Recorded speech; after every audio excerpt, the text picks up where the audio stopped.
الحمد لله رب العالمين وبه نستعين على أمور الدنيا والدين. الصلاة والسلام على أشرف الأنبياء والمرسلين سيدنا ومولانا محمد وعلى آله وصحبه أما بعد. قال الله تعالى في القرآن الكريم: يا أيها الذين آمنوا اتقوا الله حق تقاته ولا تموتن إلا وأنتم مسلمون. Dengan Nabi kita Nabi besar Muhammad Sallallahu Alaihi Wasallam yang telah membimbing umat manusia dari jalan yang gulita menuju jalan yang terang-benderang.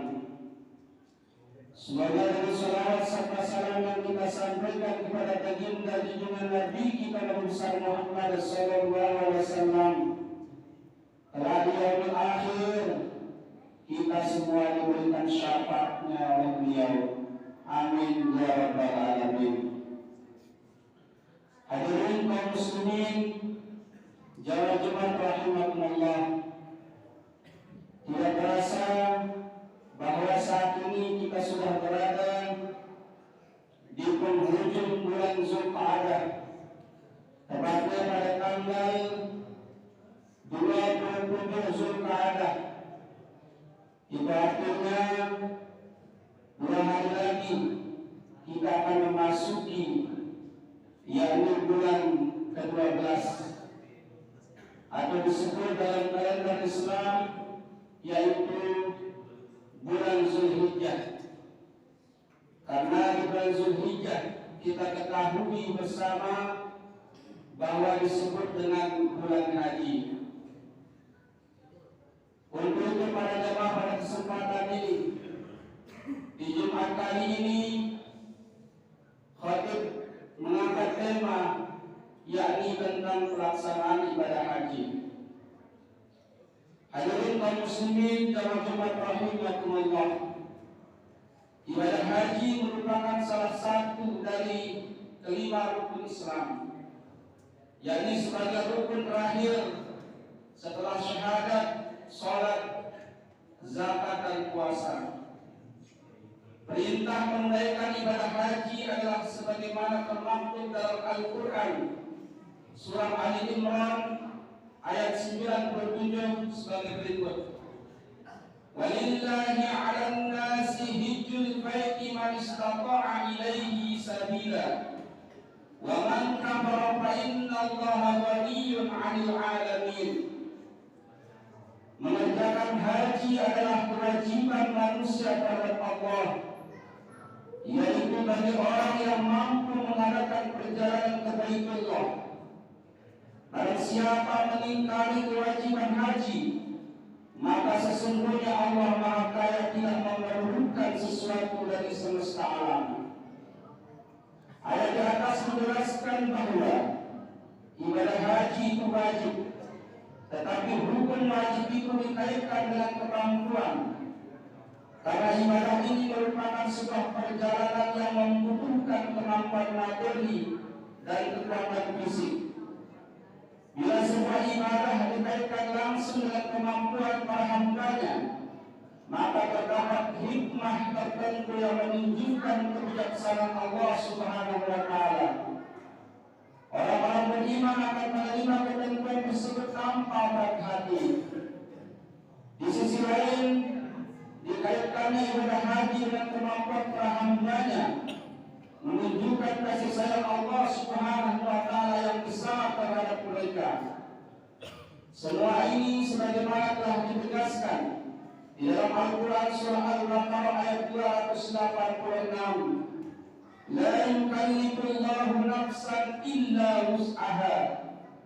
Allah tidak membebani seseorang melainkan menurut kesanggupannya. Hal yang sama juga ditegaskan dalam surah Al-Maidah ayat 6. Ma yuridullahu liyaj'ala 'alaikum min haraj. Allah tidak menginginkan bagi kalian sesuatu yang memberatkan kalian. Selain di dalam Al-Quran, perintah ibadah haji juga disebut dalam hadis Rasulullah SAW. Dalam sebuah hadis yang diriwayatkan dari Abu Hurairah radhiyallahu anhu, Nabi Muhammad SAW bersabda, "Wahai sekalian manusia, sungguh Allah telah mewajibkan bagi kalian haji, maka berhajilah kalian." Seseorang berkata, "Apakah setiap tahun ya Rasulullah?" Beliau terdiam sehingga orang tersebut mengulangi ucapannya 3 kali. Lalu Rasulullah SAW bersabda, "Kalau aku katakan ya, niscaya akan wajib bagi kalian dan kalian tidak akan sanggup." Kemudian beliau berkata, "Biarkanlah apa yang aku tinggalkan kepada kalian. Sesungguhnya orang sebelum kalian telah binasa karena mereka banyak bertanya yang tidak diperlukan dan menyelisihi nabi-nabi mereka.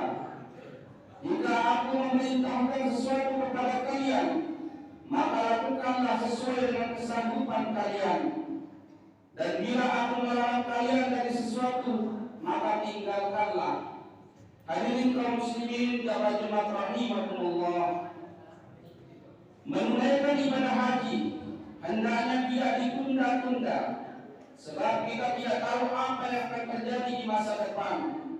Bisa jadi kita akan sakit atau malah mengalami kemunduran secara ekonomi, atau malah sudah meninggal dunia. Hal-hal seperti ini bisa menghilangkan kesempatan ibadah haji yang sebenarnya sudah ada di tangan. Hilangnya kesempatan itu tidak berarti Allah Subhanahu wa Ta'ala belum memanggil kita. Dengan diwajibkannya menunaikan ibadah haji, sebagaimana termaktub dalam Al-Quran dan hadis, sesungguhnya setiap orang sudah dipanggil Allah Subhanahu wa Ta'ala untuk menunaikan ibadah haji tersebut. Tentu saja bagi mereka yang memang sudah mampu, hendaknya segera memenuhi panggilan itu.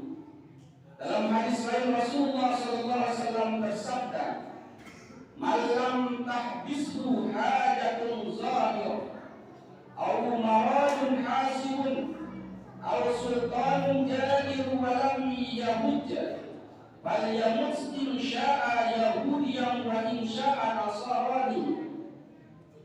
Siapa saja mati sebelum mengerjakan haji tanpa terhalangi oleh kebutuhan yang nyata, penyakit yang menghambat ataupun penguasa yang zalim, bolehlah ia memilih saja mati sebagai seorang Yahudi atau Nasrani.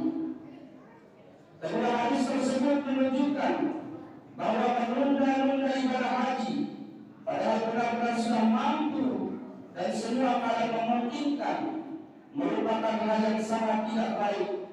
Rasulullah SAW sampai mempersilahkan orang seperti itu untuk memilih mati saja sebagai orang Yahudi maupun Nasrani. Nauzubillahi min dzalik. Lalu bagaimana dengan mereka yang belum mampu menunaikan ibadah haji karena memang tidak mampu atau miskin? Rasulullah SAW pernah bersabda dalam suatu hadis yang diriwayatkan Abu Nu'aim Al-Qadhabi dan Ibnu Asakir dari Ibnu Abbas, sebagaimana termaktub dalam kitab Al-Jama'us Sabir terbunyi, "Al-Jama'atul Hajjul Fuqara." Salat Jumat adalah hajinya orang-orang miskin. Maksud hadis tersebut adalah salat Jumat di masjid bagi orang-orang yang tidak mampu sama pahalanya dengan menunaikan ibadah haji ke tanah suci.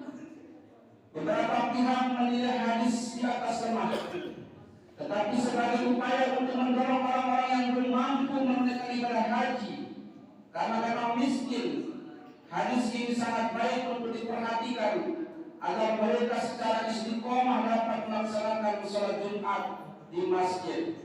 Siapa tahu dengan keistiqomahan jamaah sholat Jumat, Allah Subhanahu wa Ta'ala pada saatnya benar-benar memberikan kesempatan kepada mereka menunaikan ibadah haji ke tanah suci di Makkah Al-Mukarramah.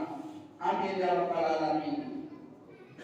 Terlepas dari status hadis di atas, hadis tersebut sebetulnya menunjukkan keadilan di dalam Islam, bahwa orang-orang yang tidak mampu melaksanakan ibadah haji tetap memiliki kesempatan yang sama dalam mendapatkan pahala yang besar, yakni dengan berjamaah salat Jumat secara istiqomah, terutama di masjid. Dengan demikian, maka ajaran Islam tidak meminggirkan atau membuat kecil hati orang-orang lemah, karena Islam adalah agama rahmatan lil alamin yang penuh kasih sayang. Hadirin kaum muslimin jamaah Jumat rahimakumullah, demikianlah khutbah Jumat singkat ini yang dapat saya sampaikan pada kesempatan yang mulia ini.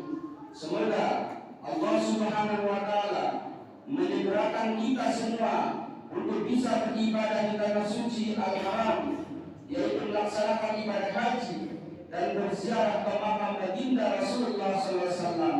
Amin ya rabbal alamin. Barakallahu li wa lakum fil Qur'anil azim wa nafa'ani wa iyyakum bil ayati wa dhikril hakim. Innahu ta'ala jawwadun karim